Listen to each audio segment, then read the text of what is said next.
Ora, boa tarde a todos, bem-vindos. Estamos em mais um estudo, quero eu dizer, e hoje vamos dar continuidade ao nosso tema e será então a palestra número 12 do estudo, do capítulo número 4, do nosso livreto que tem por título Quem subsistirá entre os eleitos, escolhidos e fiéis? 144 mil. Muito bem, então vamos continuar, são todos bem-vindos e nós tínhamos no último estudo terminado com o móvel, podemos dizer, o primeiro móvel do lugar santo. É difícil dizer se é o primeiro, se é o segundo, mas nós realmente tínhamos falado do móvel que está virado a norte. Então, hoje vamos trabalhar um pouquinho mais acerca do móvel que está virado a sul, que é o candelabro. Muito bem, então o candelabro era uma peça especial, ela era toda em ouro batido, ouro batido.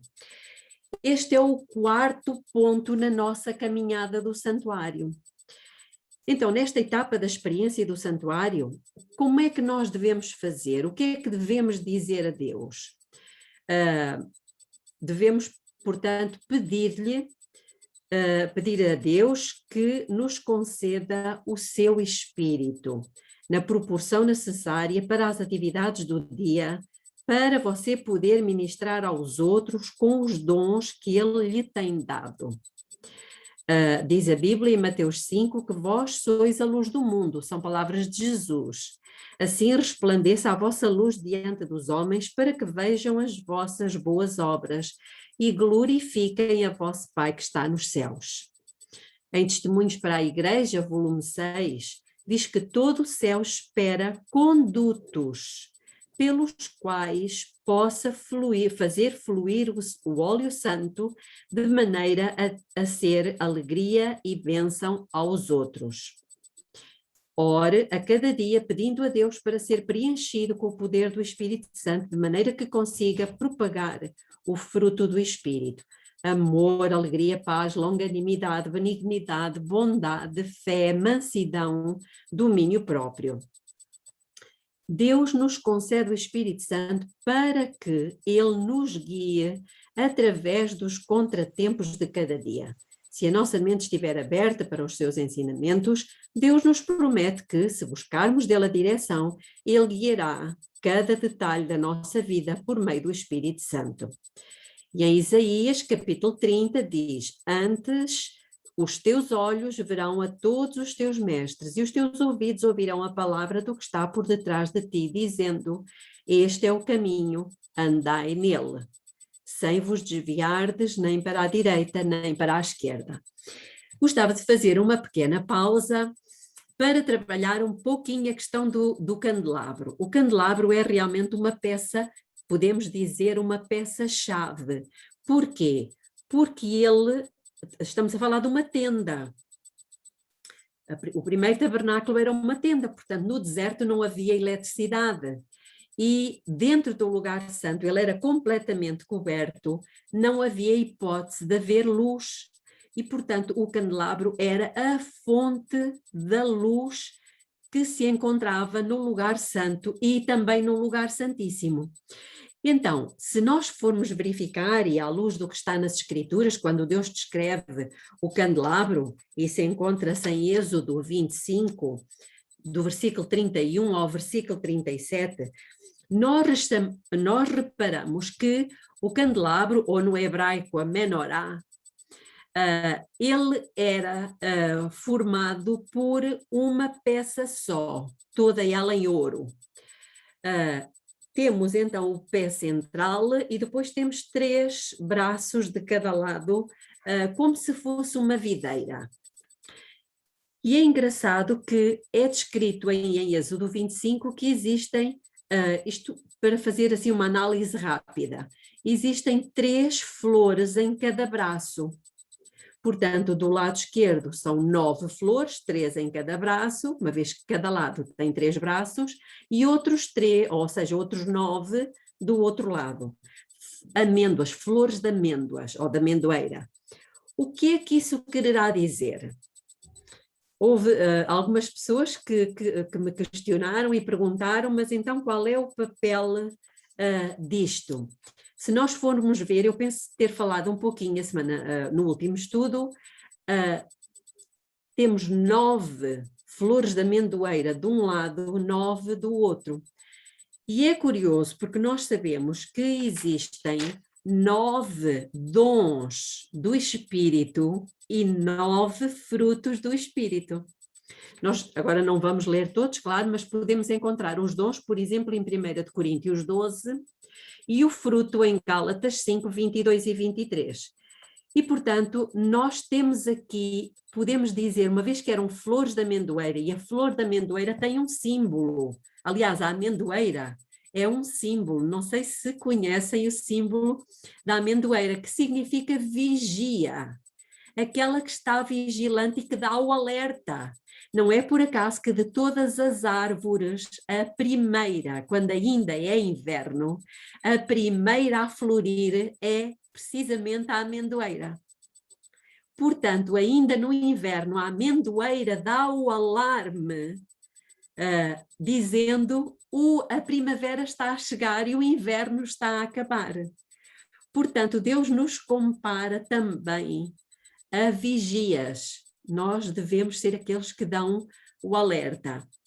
E o facto de termos 9 fruto do Espírito e 9 dons, isto simboliza a frutificação que Deus deseja operar através de nós na vida das outras pessoas. Também temos um outro símbolo que é muito importante, que é o que está em Zacarias 4. Hoje não podemos falar sobre esse assunto, mas eu espero em Deus que numa próxima oportunidade nós possamos trabalhar este assunto. Zacarias 4, nós temos a imagem de 2 oliveiras, e essas 2 oliveiras têm condutos, como se fossem uns canudos por onde passa o azeite, que vai precisamente para um vaso que vai depois alimentar o candelabro. E como nós acabamos de ler aqui, no Testemunhos para a Igreja, volume 6, diz: todo o céu espera condutos pelos quais possa fazer fluir o santo óleo.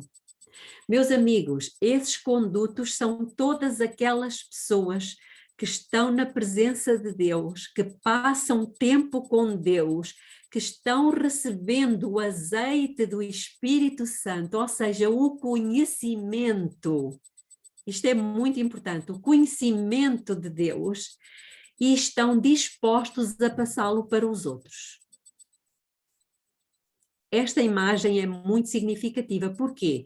Porque quando nós estamos nessa fase da nossa comunhão com Deus, nós devemos pedir a Deus que não só nos encha com o seu Espírito, mas também que faça de nós uns condutos, uns instrumentos, uns canais através dos quais a sua luz, o seu conhecimento possa, e a sua bênção possa passar de Deus através de nós para outras pessoas.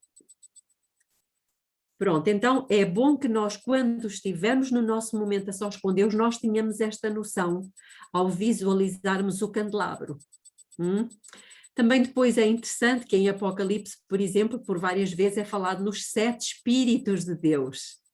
Tem a ver com as 7 lâmpadas, e nós vemos que esses 7 Espíritos de Deus, por exemplo, vêm da imagem de Isaías.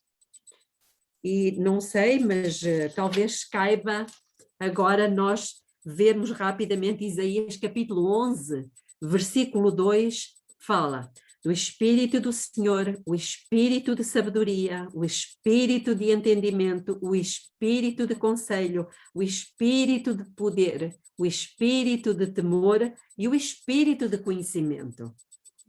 Então isto é a plenitude do Espírito, e é para isto que Deus nos quer levar. E posso vos dizer com toda a certeza do que eu vos estou a dizer. O inimigo, que é um ladrão, que não entra pela porta, ele tem roubado este conhecimento de Deus e da sua verdade da Igreja. Não é por acaso que Ellen White nos diz, no Desejar Todas as Nações, quando conhecermos a Deus, como nos é dado o privilégio de o conhecer, a nossa vida será de contínua obediência. Se ela não está sendo de contínua obediência, é porque alguém tem roubado esse conhecimento. E devo dizer-vos uma coisa, lembram-se lá atrás em Gênesis, quando Deus colocou a árvore da ciência de quê? Do bem e do mal. Posso vos dizer que nós temos o conhecimento do mal, mas precisamos do conhecimento do bem. Quando nós o tivermos, o conhecimento do bem, que é o conhecimento da bondade, do caráter de Deus, irmãos, nós não nos importaremos com nada, a não ser com o objetivo de pregar o Evangelho num alto clamor para que todas as pessoas possam vir ao conhecimento da verdade e à salvação. E nem sequer teremos a nossa vida como preciosa, mas como lemos ainda agora aqui, nós seremos, como dizem Mateus, para que os homens vejam as vossas boas obras e resplandeça a vossa luz diante dos homens. Nós ainda não temos a nossa luz a resplandecer diante dos homens. Por quê? Porque nos falta conhecimento. Conhecimento que jorra, irmãos, das oliveiras. E as oliveiras é a palavra de Deus, são as duas oliveiras, o Novo e o Velho Testamento. Daqui, irmãos, daqui jorra o conhecimento que nós necessitamos para podermos iluminar a vida dos outros. E, portanto, este é um conhecimento importantíssimo neste fim de tempo. Porquê? Porque isto vai fazer com que a terra toda seja iluminada com a sua glória, com o conhecimento do caráter de Deus. E quem é que vai fazer isso? Aqueles que estiverem recebendo esse azeite, porque eles são condutos de ouro. Não é por acaso que eles são de ouro. Ouro significa sem pecado, puros. Tínhamos muitas coisas a dizer aqui em relação a este móvel. Mas eu vou continuar. Não sei se alguém quer fazer alguma intervenção. Pronto. Isto é apenas um bocadinho, que eu não posso dizer tudo agora de uma vez. Ok, então, etapa 5, a mesa dos pães da proposição. Já todos sabemos que esta mesa ficava do lado do norte. E também já vimos, no livro Primeiros Escritos, que Satanás queria sentar-se nos lados do norte, porque é precisamente o trono. O trono de Deus encontra-se aqui. Então, por que 2 pilhas de pães? Por que não 3, mas 2? É uma questão que vou deixar no ar. Ellen, querias dizer alguma coisa? Tens que abrir o micro. O pai e o filho. Já vimos isso, não é verdade? Já vimos isso. Muito bem. Então, João 6, 35 e 36 diz: E Jesus lhes disse: Eu sou o pão da vida. Aquele que vem a mim não terá fome, e quem crê em mim nunca terá sede. Quem come a minha carne e bebe o meu sangue permanece em mim e eu nele. Meus queridos, quero fazer-vos uma pergunta. O azeite na Bíblia é símbolo de quê? Do Espírito Santo. Muito bem. E nós, ou pelo menos eu, pensava que o único lugar no lugar santo do santuário que tinha por símbolo o Espírito Santo era o candelabro. Já repararam que o candelabro não é o único símbolo da presença do Espírito Santo?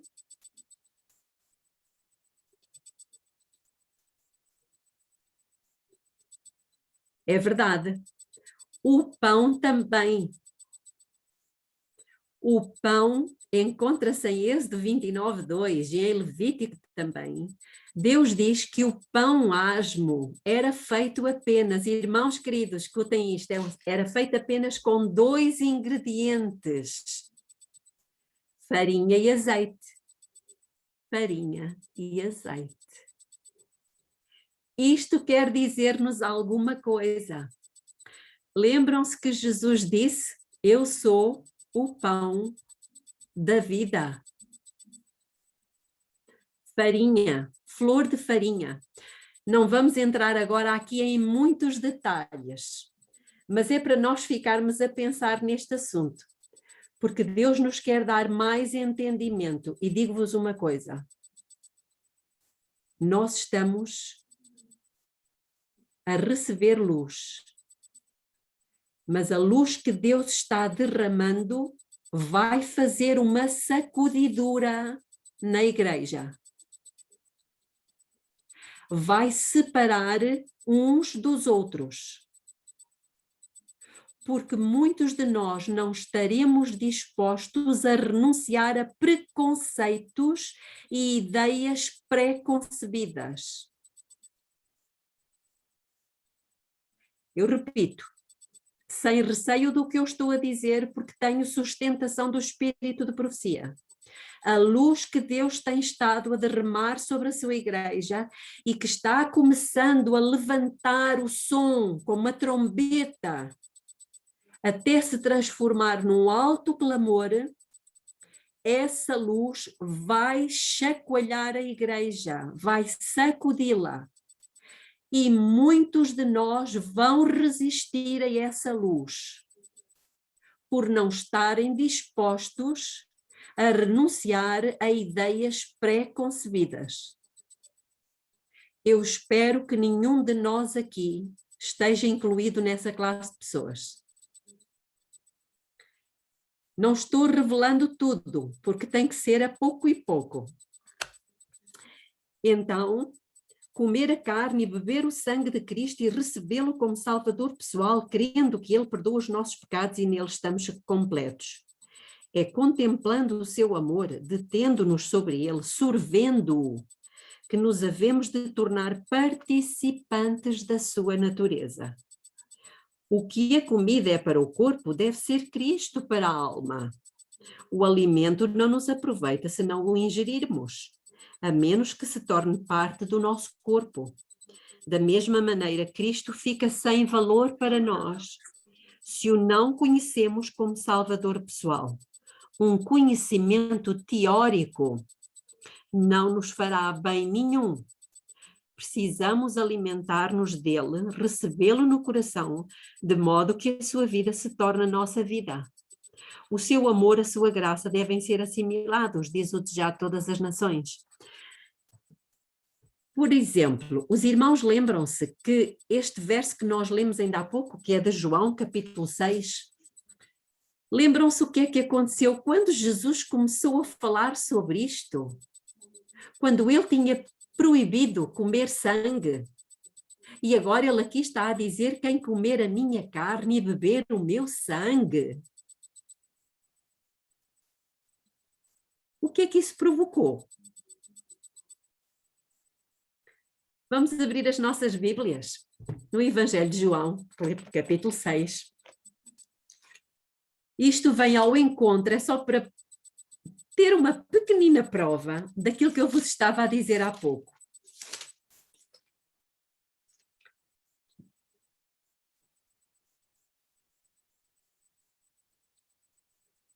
João, Evangelho de João, capítulo 6. Não vamos ler tudo, vou ler-vos apenas o versículo 60. Muitos, pois, dos seus discípulos, vejam que aqui já são discípulos, são pessoas que já seguem a Jesus. Meus irmãos, nós também somos discípulos. Somos pessoas que seguem o exemplo de Jesus. Ouvindo isto, disseram: duro é este discurso. Quem é que pode ouvir uma coisa destas? Versículo 66. Por causa disto, muitos dos seus discípulos voltaram para trás e não andaram mais com ele. Houve ou não houve uma sacudidura? E a sacudidura foi provocada por fora ou por dentro? Por dentro. E essa sacudidura foi aos de fora ou foi aos da igreja? Foi aos da igreja, eram os discípulos. E por que é que ela foi provocada? Por uma mensagem. Uma mensagem que Jesus pregou que foi contra as ideias pré-concebidas que eles tinham, curiosamente, acerca do pão. Não foi? Ele estava a acabar de dizer que ele era o pão que desceu do céu. E quem comesse a sua carne e bebesse o seu sangue, esse teria a vida eterna. Meus queridos irmãos, pois eu posso vos dizer que a sacudidura daqui a pouco vai acontecer exatamente pelo mesmo motivo. Mas não posso falar tudo hoje. Vamos avançar, mas fiquemos com isto na ideia, irmãos, porque esta mensagem, ela é muito importante e é profunda, e não podemos correr o risco de ter o mesmo sentimento que tiveram os judeus. E qual era o sentimento dos judeus? Já sabemos tudo. E não vai ser um carpinteirito que nos vai dizer a nós o que é que nos dá a vida eterna. Temos que ter cuidado. Continuando, a sua declaração a respeito de comer a carne e beber o sangue do Filho de Deus deve ser interpretada no sentido espiritual. Nós comemos a carne de Cristo e bebemos o seu sangue quando pela fé nos apegamos a Ele como nosso Salvador. Cristo usou a figura de comer e beber para representar a intimidade com Ele, que precisam ter todos os que finalmente participarão da sua glória. O alimento temporal que ingerimos é assimilado dando força e consistência ao corpo.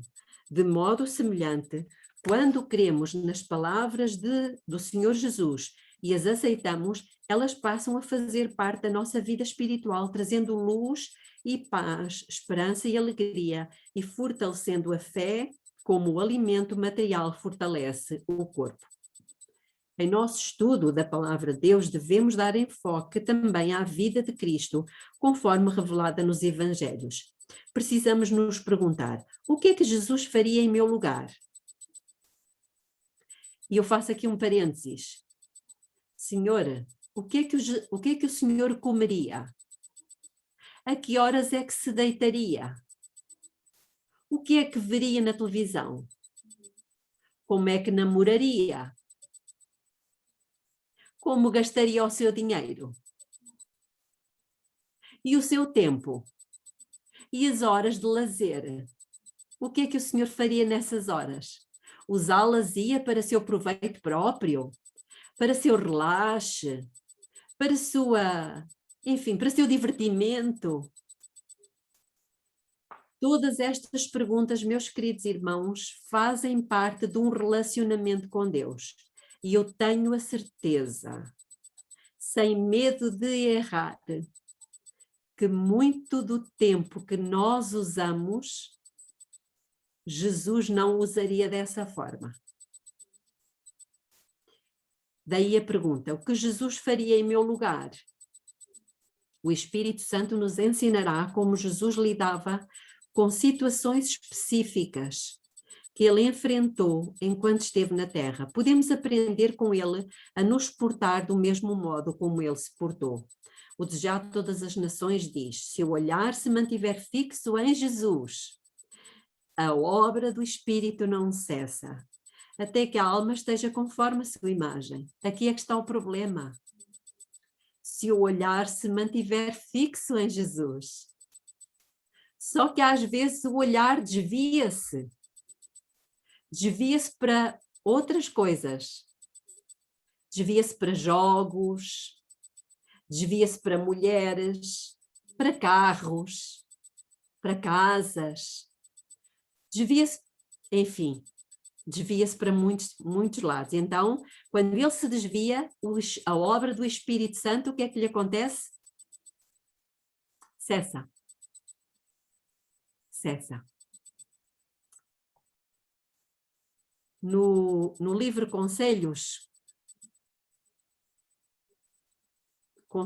do Bom Viver, eu penso que é a ciência do bom viver, por acaso não confirmei este texto, diz o seguinte: estudai cuidadosamente o caráter divino humano e inquiri constantemente: que faria Jesus em meu lugar?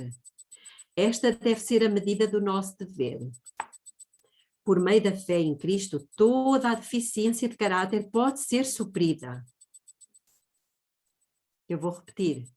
Por meio da fé em Cristo, toda a deficiência de caráter pode ser suprida, toda a contaminação removida e corrigida, toda a falta e toda a boa qualidade desenvolvida. Por meio da fé em Cristo, já vemos que a nossa vida pode ser completamente transformada. Não sei se temos alguma questão em relação ao alimento à mesa dos pães da proposição. Estamos a falar de alimento. Estamos a falar da palavra de Deus. Mas também estamos a falar do Espírito Santo. Porque, meus queridos, se nós temos o conhecimento da palavra, que é a verdade, mas não nos firmarmos na verdade, ou seja, se não vivermos na nossa vida essa verdade, o que é que nos acontece? Por acaso lembram-se de alguém que tinha a verdade e não se firmou na verdade? Satanás? Pois é. Judas? Exatamente.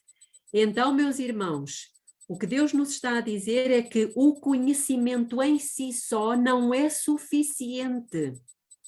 Ele tem que ser digerido, ele tem que fazer parte da nossa vida, tal e qual como o feijão e as batatas e o tomate faz parte do nosso sangue. Ele tem que ser digerido, trabalhado. De contrário, nós teremos apenas uma aparência de piedade. Nós teremos apenas uma capa de santidade. Sepulcros caiados. E nunca mais iluminaremos o mundo com a glória de Deus, porque a glória é o seu caráter. E o seu caráter refletido em nós é o quê? É o resultado do conhecimento, ou seja, do azeite que verte das duas oliveiras do Novo e do Antigo Testamento e que alimenta o candelabro. Precisamos ter estas noções. Muito bem, então vamos para outra etapa, o altar do incenso. Mas antes de irmos para o altar do incenso, não posso demorar-me muito, mas por que é que acham que tudo isto, estes símbolos, todas estas informações, por que é que acham que Deus foi ao detalhe, ao pormenor de tantas coisinhas pequeninas? Porquê? Porque ele é um Deus de detalhes. É certo, é um Deus de detalhes. Gostava de ouvir outras opiniões, está certo?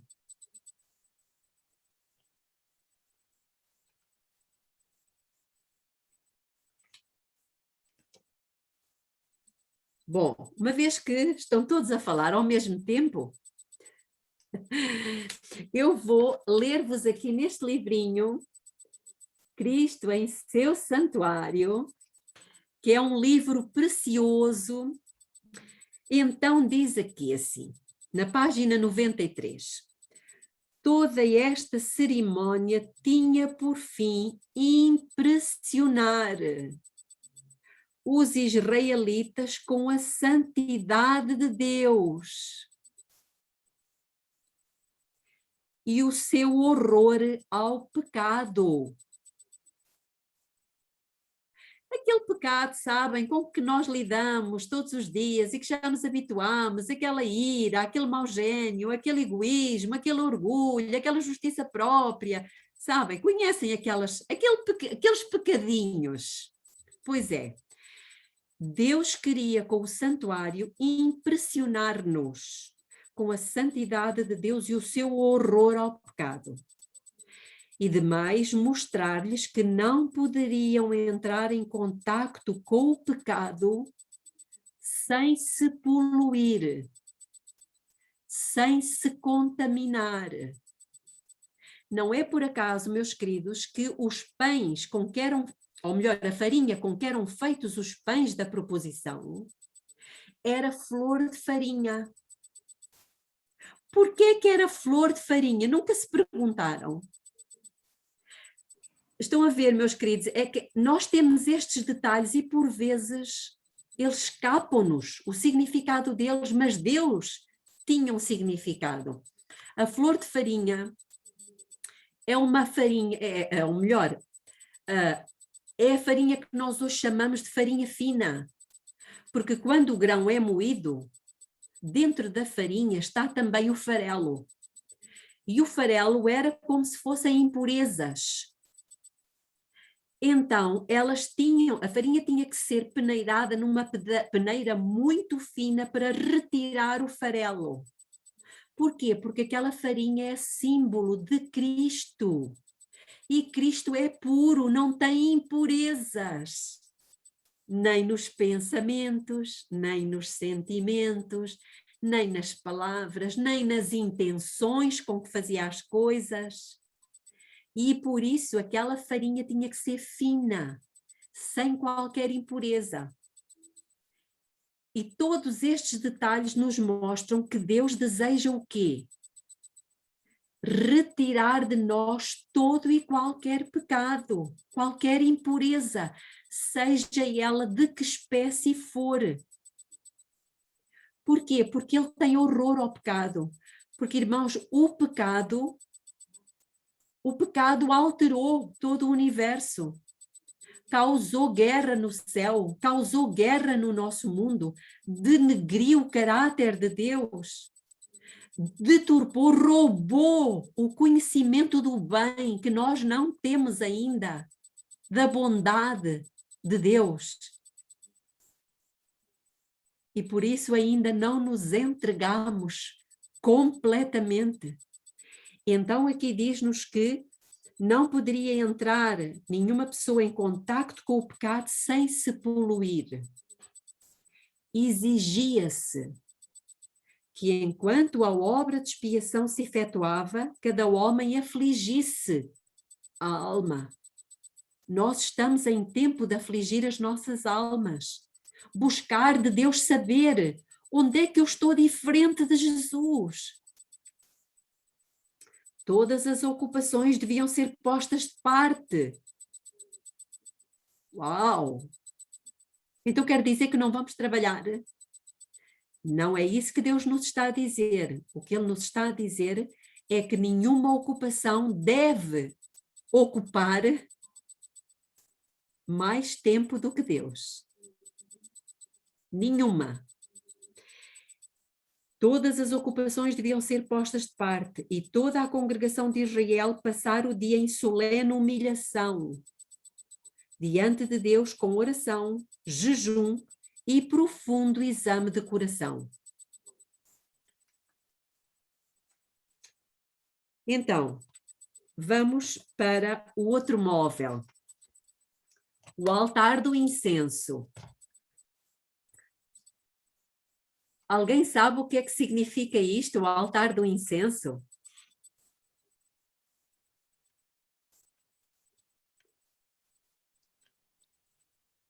Ok. Orações? Intercessão. As orações. Intercessão.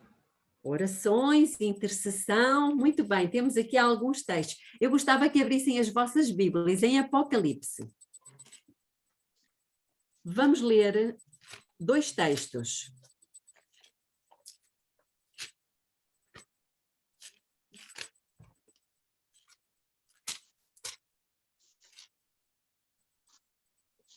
Vamos ler um que se encontra no capítulo... Estou aqui com pouca luz, peço desculpa, mas assim vou ficar com luz a mais. Não fica muito bem, mas eu preciso de ler aqui. Vamos ler o capítulo 5, o versículo 8.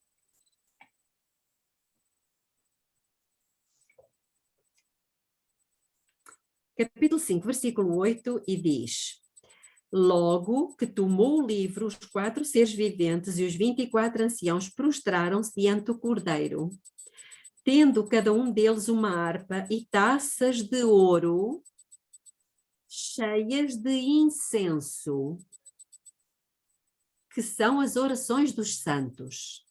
E nós normalmente pensamos que o incenso é que são as orações dos santos, não é? Mas não é. As taças de incenso é que são as orações dos santos. Por que é que eu digo isto? Não sou eu que digo. Vamos agora abrir, virando uma página do Apocalipse, e vamos ao capítulo 8 e vejam a diferença.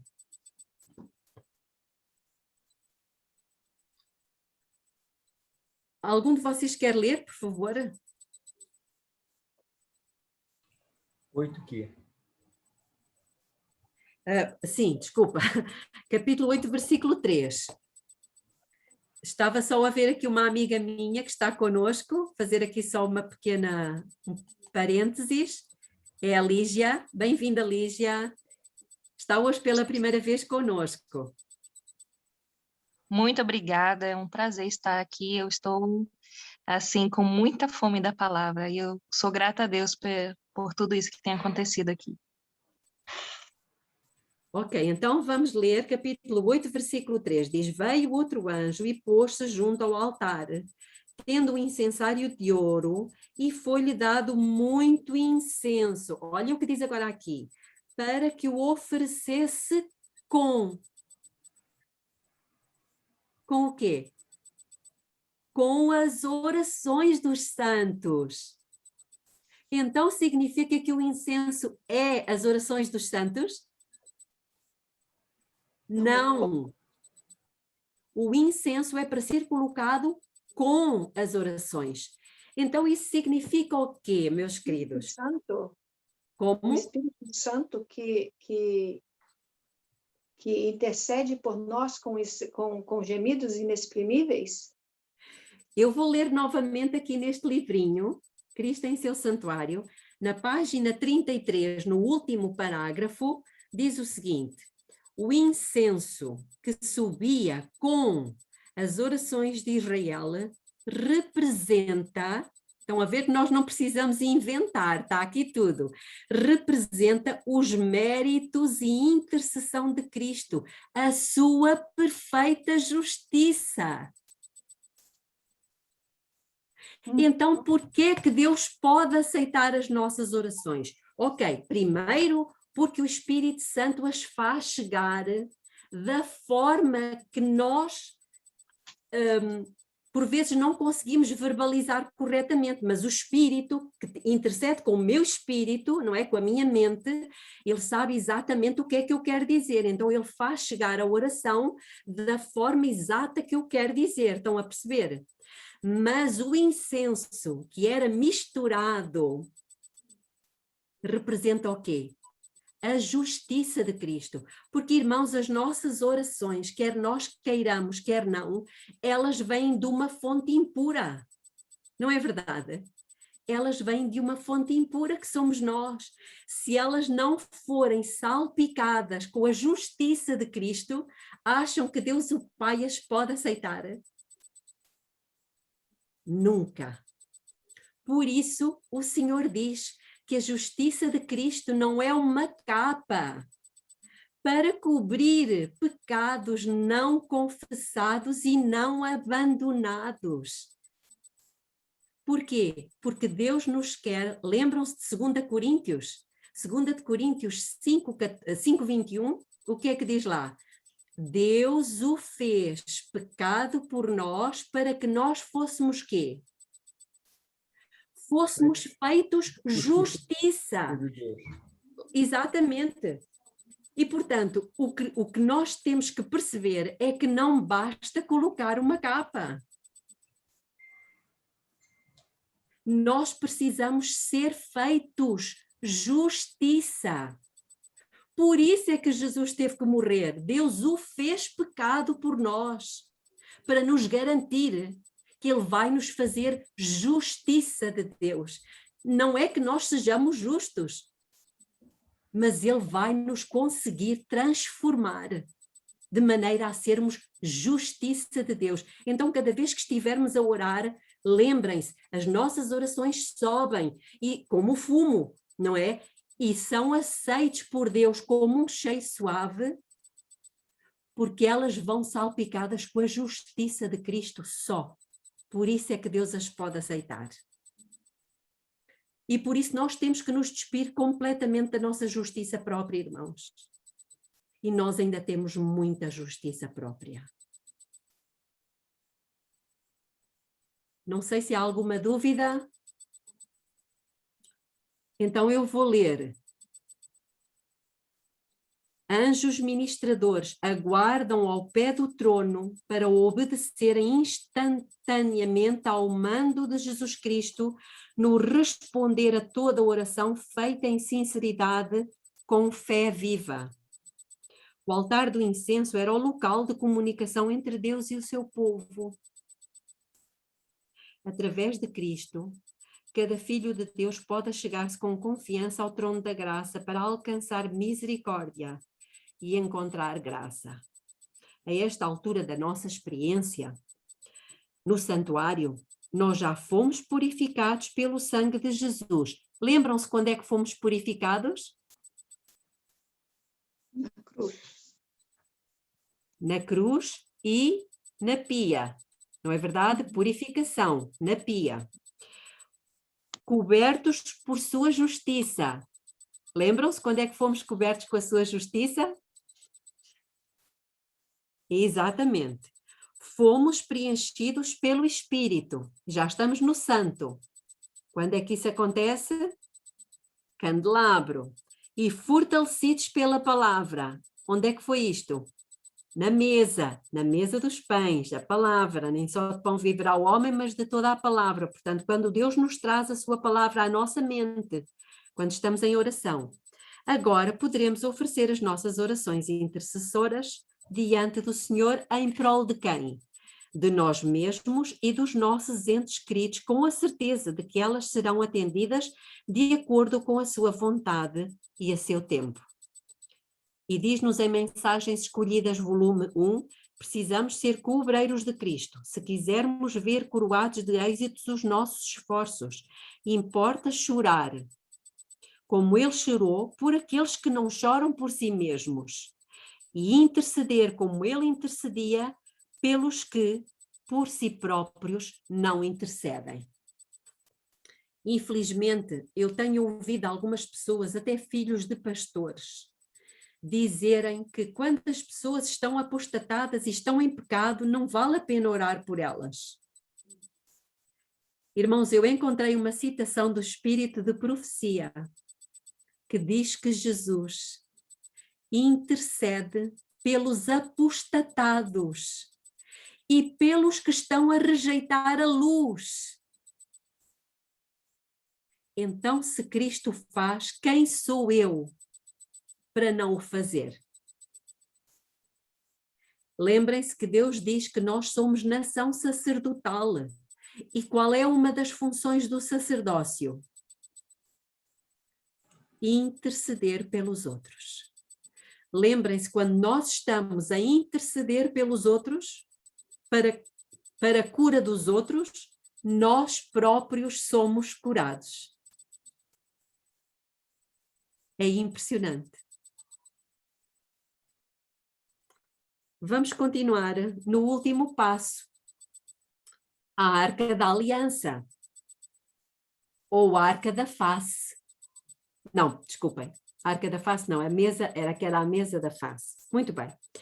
Então, em Eclesiastes 12:14 diz: porque Deus há de trazer a juízo toda a obra e até tudo o que está encoberto, quer seja bom, quer seja mau. E no Salmo 19:12 diz: quem pode entender os próprios erros? Expurga-me tu dos que me são ocultos.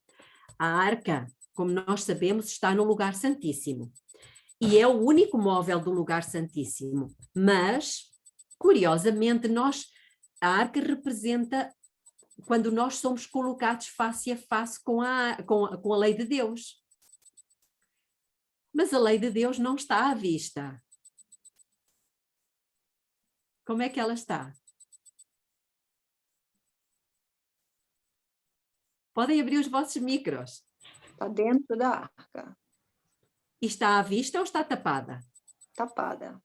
Está tapada com o quê? Propiciatório. Propiciatório. E o que é que significa o propiciatório? Como é que propiciatório significa a misericórdia de Deus. A misericórdia de Deus. Estamos em contexto de juízo. Vamos abrir as nossas Bíblias. Por exemplo, no livro de Tiago. O livro de Tiago, no capítulo 2. Capítulo 2.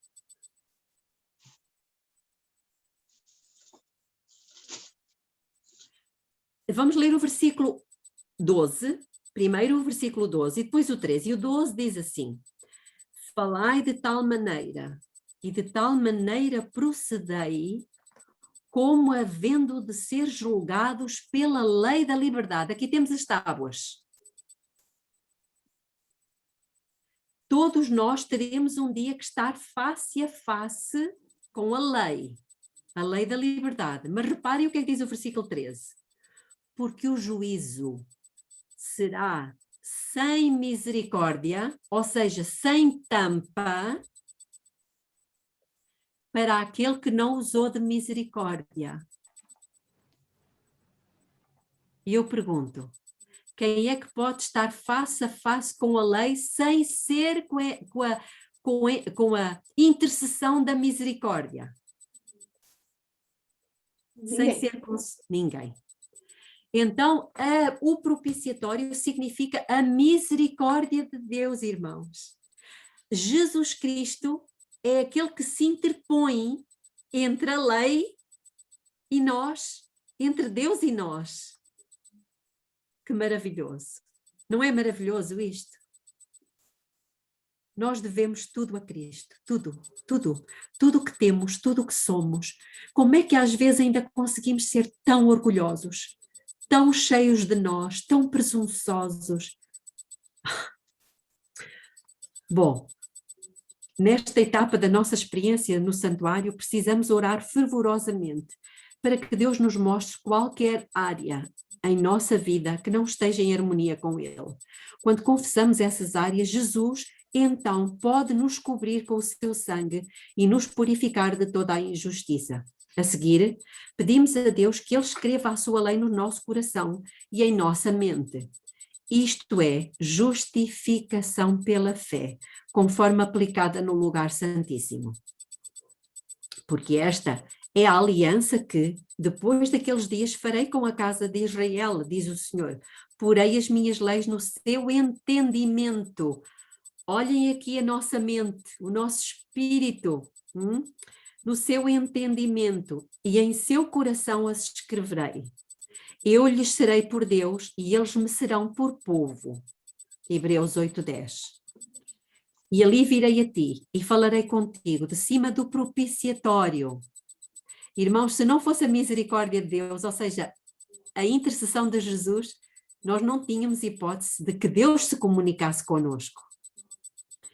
Do meio dos 2 querubins que estão sobre a arca do testemunho, tudo o que eu te ordenar para os filhos de Israel. Por falar em querubim, acho que ainda tenho um pouquinho de tempo, não tenho? Não é muito, mas ainda tenho. Irmãos, todas as imagens que nós habitualmente vemos dos querubins, onde é que eles estão? Colocados sobre o tampo, o propiciatório. Mas se a arca é o trono de Deus, acham que é possível alguma coisa além de Deus estar sobre esse trono? Não. Essas imagens estão erradas. Os querubins não estão sobre, estão nas extremidades. E eu, irmãos, eu quando compreendi isto, eu pensei, mas Senhor, eu não encontro nenhum desenho, nenhuma imagem, nenhuma pintura que não tenha os querubins sobre. Vocês já encontraram? Eu nunca encontrei. Mas não pode ser, os querubins não podem estar sobre o trono. Até que o Senhor me trouxe, esta semana passada, um videozinho onde pela primeira vez eu encontrei alguém que colocou corretamente os querubins. Portanto, imaginemos que isto é o trono, os querubins estão aqui, são eles que transportam o trono do Senhor, com as suas asas voltadas. E os seus rostos voltados para a lei de Deus. Eu vou colocar no grupo, se os irmãos acharem conveniente, vou colocar no grupo esse videozinho, para os irmãos poderem ver esse detalhe. Outro erro. Irmãos, nós temos cometido muitos erros, mas graças a Deus que o Senhor nos está a trazer luz, porque lá está, se nós alteramos o símbolo, nós alteramos o significado, é ou não? Imaginem que nós vamos na estrada e nós temos um sinal que é um triângulo, com o vértice para cima, um triângulo branco, não é? Com a faixa vermelha e tem desenhado uma curva para a direita. Imaginem que nós invertemos o sentido e a curva fica virada para a esquerda. Invertemos o símbolo, o que é que acontece? Eu posso cair no precipício, porque a curva é para a direita, se eu faço a curva para a esquerda. Já repararam que nós temos invertido tantas vezes os símbolos? Por isso nunca mais chegamos ao conhecimento de Deus. Outro detalhe importante, os querubins não estão ajoelhados sobre o propiciatório, eles estão de pé. E isto diz-nos a própria Bíblia. É um detalhe, mas é um detalhe muito significativo. Eu depois posso colocar no grupo o texto da Bíblia, que fala sobre isto. Acham que é importante? Sim. Ok, então Pode vamos... falar. Como? Pode falar agora o texto, você lembra para a gente ler? Por acaso não me lembro de cor, mas talvez para não perdermos tempo, eu prometo que eu vou colocar no grupo. Bom, talvez, eu agora não tenho de cabeça, não sei se está em Crônicas. Bom, mas não faz mal, eu coloco no grupo tal e qual como vou colocar o vídeo. Uma vez que estamos no período do julgamento dos vivos, precisamos cooperar com Deus na busca por motivos errados, raízes de pecado e pecados de ignorância. É a obra do Espírito Santo nos revelar tais coisas. Daniel 2:22 nos oferece uma linda promessa. Ele revela o profundo e o escondido. Olha que maravilha. Então vamos reclamar estas promessas, irmãos. Esta promessa, porque Pedro diz que é pelas promessas que nós somos participantes da natureza divina. Nós temos que reclamar. Foi o Senhor que prometeu, então nós vamos dizer, Senhor, o Senhor diz que revela o profundo e o escondido, conhece o que está em trevas e com o Senhor mora a luz. Por favor, mostre-me aquilo que eu ainda não vi em mim mesma. Às vezes a esposa já viu, o marido também já viu, os filhos também, mas nós ainda não. Dê Jesus a oportunidade de falar com você. Era perante a arca que Deus se comunicava com o sumo sacerdote em prol do seu povo. Da mesma maneira, hoje, Deus deseja se comunicar com o seu povo ao buscarmos respostas e direção para as nossas vidas. Uma pergunta: por que é que Jesus nos tem dito sobre a importância de estarmos em constante comunhão com Ele? João 15, 4 e 5. Estai em mim e eu em vós, como uma vara de si mesma não pode dar fruto se não estiver na videira, assim também vós, se não estiverdes em mim. Eu sou a videira, vós as varas. Quem está em mim e eu nele, esse dá muito fruto, porque sem mim nada podeis fazer. Digam-me uma coisa. O Espírito, falávamos há pouco do candelabro, o Espírito Santo. Falávamos do fruto. O fruto do Espírito, amor, alegria, paz, longanimidade, benignidade, bondade, fé, mansidão. Os mansos herdarão a terra, mas quem está irado é o dragão. Então, o fruto do Espírito. E Deus diz que pelos frutos os conhecereis. Eu devo fazer-me a pergunta: que fruto é que eu estou a produzir?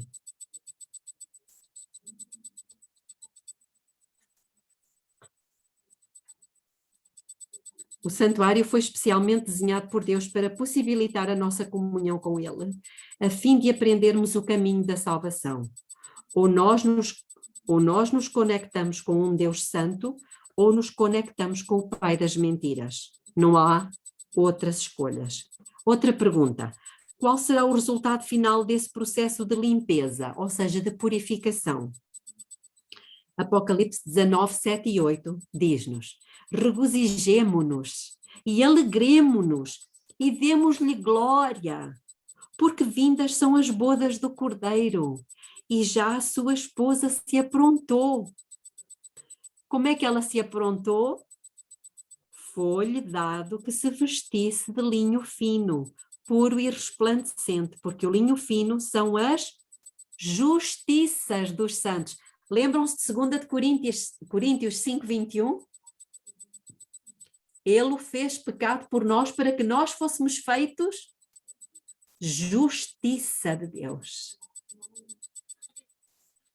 Cristo amou a sua igreja e a si mesmo se entregou por ela para a santificar, purificando-a com a lavagem da água pela palavra, para a apresentar a si mesmo igreja gloriosa, sem mácula, nem ruga, nem coisa semelhante, mas santa e irrepreensível. Há uma união particularmente íntima entre a pessoa transformada e Deus.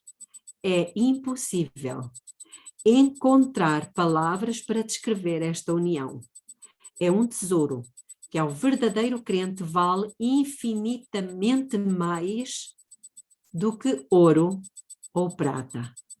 E eu acrescentaria, do que carros, do que casas, do que terras, do que roupas, do que tantas coisas. Não sei se os irmãos querem fazer alguma pergunta.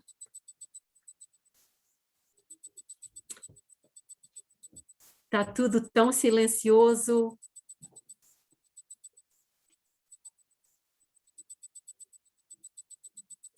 Não havendo, vamos terminar com uma oração. Querido Deus e eterno Pai que está nos céus, nós não temos palavras, Senhor, para lhe agradecer todas estas lições que o Senhor tem trazido até nós. E nelas nós podemos ver o seu interesse, o seu profundo interesse em fazer com que todas estas informações, toda esta luz e luz ainda que o Senhor vai trazer sobre nós, possa contribuir para que nós deixemos que o Senhor nos molde, trabalhe em nós, de tal maneira que a sua imagem se possa refletir em nós. Agradecemos ao Pai porque sabemos que temos ainda a intercessão de Jesus. Agradecemos porque sabemos que temos ainda a sua graça, que nos irá dar tudo aquilo de que nós necessitamos para vencer. O Senhor nos diz que a minha graça te basta. O que é que tu queres vencer na tua vida? É o orgulho, o egoísmo, é a presunção, a vaidade, é a preguiça, a mentira, é os pensamentos corruptos, é a tendência, seja qual for. O Senhor diz que a sua graça é mais do que suficiente. Nós acreditamos na sua palavra, Pai, e desejamos pô-la em prática o mais depressa possível.